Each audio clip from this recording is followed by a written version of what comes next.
Not every travel day is about visiting famous landmarks. Sometimes it's about how you handle the surprises in between. This day provided such moments.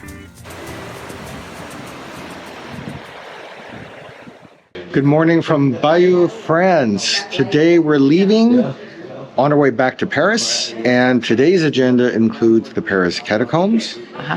And we'll see what else we fit in. Brand new hotel. So it's a new day, new travel, and we'll take you along. Yeah. So the train's not bad either. It's a comfortable ride, nice seating, and air conditioning. Yep. And in 2.5 hours we'll be in Paris.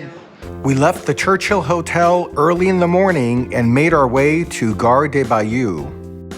About 3 hours later, we traded medieval streets for the rhythm and energy of Paris once again. Train travel in France is efficient, comfortable, and offers a great chance to watch the countryside slowly turn into city. Travel days give us a chance to slow things down. We don't try to pack in major sights on these days, but we still like to experience a place as we settle in. After several wonderful days in Bayeux, today was about returning to Paris, getting oriented and easing back into city life. After the train ride, we kept things simple and grabbed a pizza at Via Sette. Sometimes a casual meal is exactly what you need after a morning of travel. Nothing fancy, just refueling and resetting. Always expect the unexpected. So we were coming into Paris today on the train. I pulled up my email a few minutes before we arrived in Paris, and there was an email that was all in French, but I recognized the words catacombs, for which we had tickets this afternoon, and I recognized the word regret. So I'm thinking to myself, this doesn't sound good.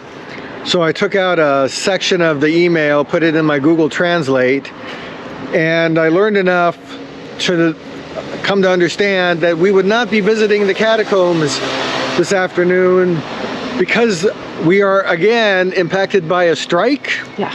It's happening on random days. Yeah. So no strike. And it hits random places. Places, yeah. Yeah. So today the catacombs are not accessible because of the strike situation. The strike that is happening while we're here is about the pension reforms. And I don't know, I'll check when we get to the hotel later. I don't know that we'll be able to reschedule because the email said something about refund because there's still reservations for tomorrow. Yeah, so not possible to reschedule. Yeah. So if you've watched our videos in the past, if you've listened to the podcast, one of our main mottos is go with the flow. Go with the flow. So that's what we're doing this afternoon. We're going to go with the flow. Yeah. We came to our hotel about noon-ish. Check-in is not until 2. We had lunch at an Italian restaurant. Now we're walking that off. Yes, big pizzas. So momentarily we'll get the bags up into our room, check the new place out, and then see what we can do for the rest of Sunday. If all else fails, we do have a church we're going to be visiting and attending and acclimating to this new part of Paris that we'll spend the next few days in. We seem to have very inconsistent experiences using Google Maps when we're walking. So I always download the offline version, and when I'm in offline mode, more often than not, it gets very funky and I can't rely on it. So then I go into online mode, get out of airplane mode, because we have an international plan. I'm trying to conserve data, and it always kind of resets itself somehow. But even in the live mode, it'll show this arrow that almost always seems to be pointing in a different direction than the way you're walking. It gets a little confusing. It's kind of useful to have it because you got a general sense of where you are, but I do find it not as specific, for example, as like when I'm using Waze for driving, which is spot on. I don't know what your experiences are like using Google Maps for walking in international travels, our experience has been mixed, and it is today. We've been walking quite a bit, trying to find the hotel. Quite a few wrong turns, but I think we're within 3 blocks. And when you're trying to get to your hotel, it's been a travel day from one city to another. One can get a little cranky. Yes, Julie. Just get me to the hotel. Next stop was our hotel for this day, Campanile, Paris, Clichy Center. On paper, it checked all the boxes: convenient location, reasonable price, and good reviews. We have finally made it to our room in the Campanile de Clichy Hotel, and it is small. We'll show you around. Julie is doing an inspection. What are you looking for? Bed bugs. Bed bugs. Okay. Oh, I forgot to get a picture on the sign. When we stayed in Bayeux, the Churchill Hotel, they had a sign in the front, certified bed bug free. Yes. Yep. It's good to check. But here we go. One bed with a smallish nightstand on the side. Another place to hang the clothes. A couple of towels. And extra pillows, I guess. Extra pillows. Hot water thingy. TV thingy, which we're not going to watch. Teas, which we're not going to drink. And behind the suitcase and this door will be the bathroom. Oh, the bathroom is the best feature of the room, I think. Yes. Yes, I think it's better than the bedroom. Yeah. Big shower head. Hair and body gel dispenser. A rack to hang things on. We haven't had that at the last places we've stayed. So there we go. So this actually had an over 9.0 rating on Expedia, which is why I selected it. Julie says the bed is hard. We're not fans of hard beds. That's a whole nother story. We went through mattress buying over the summer, last summer. Don't get extra firm because you can't sleep. Okay, so good ratings on the hotel, but it is located more on the outskirts Of the center of Paris. So it's more. It's on the outskirts. So you have the center of Paris, where all the action happens, where all the events are. And then there's just around it. So we're like just on the tip of the rim of this whole center. Yeah. But 4-minute walk away to the metro, and once you get to the metro, 20 minutes or so, you're in the heart of the city. This is our location for the next few nights. They don't clean the rooms unless you ask them to. So we might ask them to. You might ask them to because it's kind of dusty. Dusty. After that, we needed something grounding. We attended Mass at Église Sainte-Odile, a beautiful Art Deco church and a peaceful contrast to the rest of the day.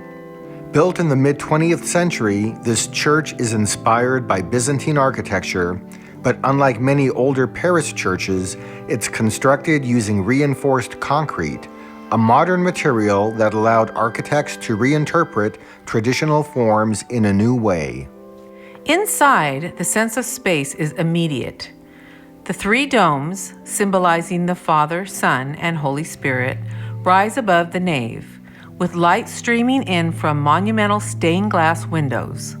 The church is named after Saint Odile, the patron saint of Alsace, and many of the artistic details reflect that heritage. The altar is made of glass, mosaics, and enamel, and even includes peacocks, an ancient symbol of immortality. What makes Saint Odile especially meaningful is how peaceful it feels. This isn't a major tourist stop. The church offers rare quiet, a place for reflection after a long travel day. So after our travel day today, somebody took a nap. They're tired. Traveling can be tiring. Yes. So we just came out of a late afternoon Mass at Saint Odile Church in Paris. This was the Latin variety. The Mass was beautiful. Yeah. It was funny trying to follow Latin with this French accent. And yeah, it looks like a historic church, and it looks like they have a historic organ. And if you're in Paris and you're looking for a Catholic church with the Latin Mass variety, there's several in Paris, and Église Sainte-Odile is one of them. When you say historic organ, do you mean the one that's upstairs? Upstairs. Okay. Yeah, because there's information in the back about it. Oh, okay. And it looks like they're trying to do some restoration, I think raise some funds for it. Pipe organs are extraordinarily expensive to buy, and they also are costly to maintain. Yes. But they're this one sounded very good. yeah, they're wonderful instruments. I love them. Yeah. So, on to the next thing.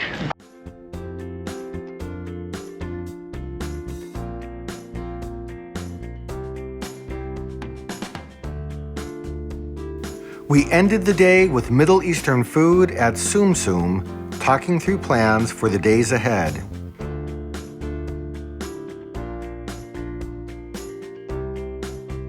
All right, so it's been an interesting day. We're back in our room at the Campanile place, the Clichy, I think is the name of the hotel here. Julie's not feeling all that great, so we're trying to get ready for the evening. To find that in our room, we peel down the bed sheets to find, I don't know if it's gonna come through here, but there's Hair. icky hairs on the bed. Kind of gross. Went downstairs and mentioned the state of the bed here, so we did get put in another room. We're gonna get our stuff out of here, move down there, and this is, I guess, one of the examples where our alternative travel via RV, where we get to sleep in our own bed in our own Airstream, is nice because we don't have these problems. We've stayed in many hotel rooms. This is usually not the experience. But they were kind enough to put us in another room. We did go check that out real quick. I looked at the bed and it looks okay. Looks a lot better than this. So Well, better. Still a little scary. 3 floors down, so we're gonna move our stuff and call it a night. If you've ever had a hotel surprise on a travel day, let us know in the comments. Not every travel day goes perfectly, but sometimes those are the days you remember most. Paris has a lot more in store for us, and we'll share that next time.